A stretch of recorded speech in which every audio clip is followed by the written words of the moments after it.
Before I even get to the video, I already gotta say, yes, I know there's been a long hiatus, but due to all the recent hype that's been going on with the offseason, I just gotta say that I am back and I'm going to plan on staying. But today I'm going to be doing a topic discussing why Tony Romo is the offseason MVP. Now, what do I mean by that?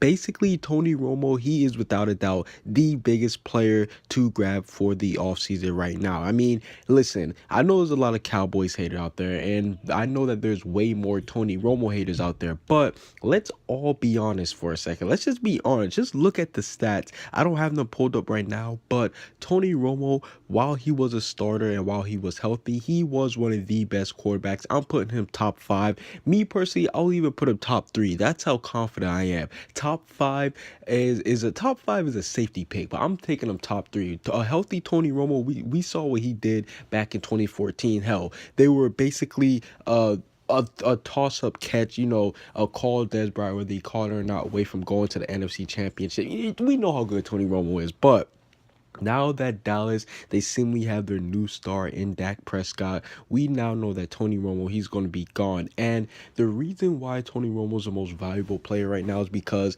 he can single-handedly make a championship team. Yes, I am saying it. He can single-handedly make a championship team. And what do I mean by that? No, I'm not saying if you send Tony Romo off to Cleveland, he's going to bring them to the Super Bowl. I'm not saying that if you send him off to Jacksonville, he's going to bring them to the Super Bowl. No.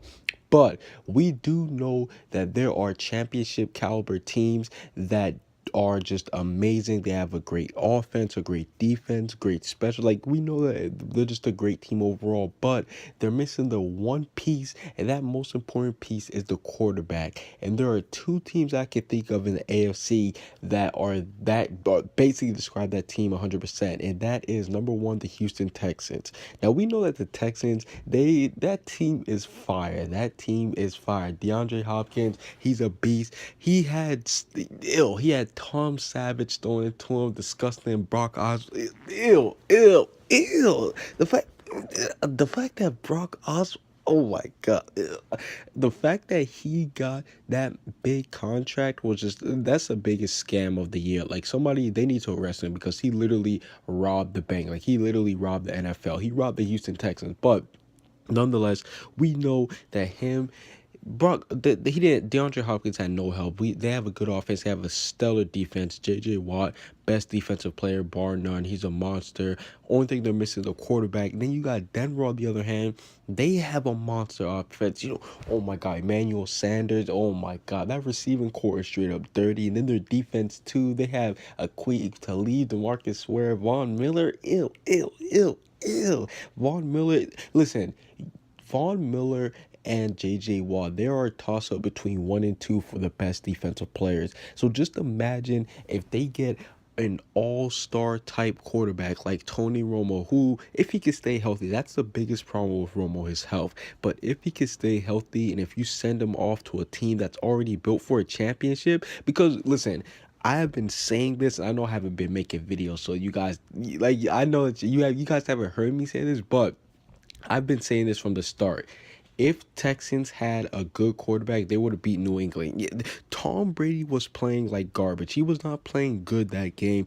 They were so lucky they didn't have a quarterback. At one point, I believe it was either a one-possession game or the Texans had it tied, or they had the lead for a little bit. Correct me if I'm wrong. My memory, it's a little bit gone because the game was so far. It was so long ago. But the Texans they had a close game with New England with basically no quarterback. They could have put me at quarterback, and it wouldn't make a difference. That's how much of a difference Tony Romo can make. And I just honestly can't wait to see Tony Romo, what he will do or what the Texans or the Broncos will do. Me personally, I want to see him. I want to see him go to both, to be honest, because number one, Houston. I don't know why. I just want Houston to win something. You know what I'm saying? This is kind of likable people. But then Broncos, on the other hand, I want to see him get a ring. I think that he'll actually be able to win a ring with the Broncos. I'm a DeMarcus Ware fan. I'm happy he got a ring. Just imagine if him and Rowan can win the ring together. That'll be dope. I'm not gonna lie. I would like that a lot. But no, overall, what do you guys think about Tony Romo? Do you guys think that he is the offseason MVP? Or do you guys think I'm just hyping him up way too much? Comment what you guys think down below. Subscribe if you haven't. Peace out.